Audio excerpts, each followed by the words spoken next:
Epstein files. ये कहानी है अमेरिका के सबसे बड़े और रहस्यमयी घोटालों में से एक की। तो आखिर एक खूबसूरत प्राइवेट आइलैंड को इतना डरावना नाम मिला कैसे?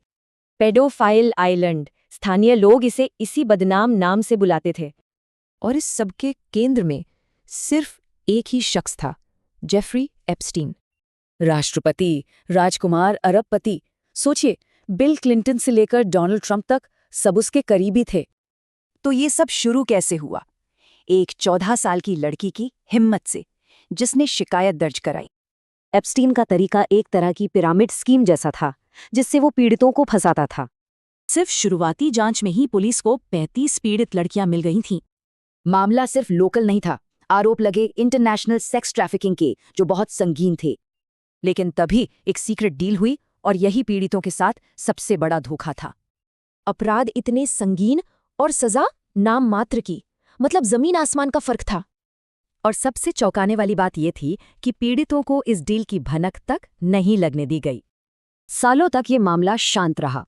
फिर एक पत्रकार की रिपोर्टिंग ने इस दबे हुए सच को दोबारा बाहर निकाल दिया। इस रिपोर्टिंग का असर देखिए, 80 से भी ज्यादा और पीड़ितों ने सामने आने की हिम्मत दिखाई। लेकिन सुनवाई शुरू होने से ठीक पहले कहानी में एक ऐसा मोड़ आया जिसकी किसी को उम्मीद नहीं थी। बस इसी एक लाइन ने इंटरनेट पर सबसे बड़ी कॉन्स्पिरेसी थ्योरी को जन्म दे दिया।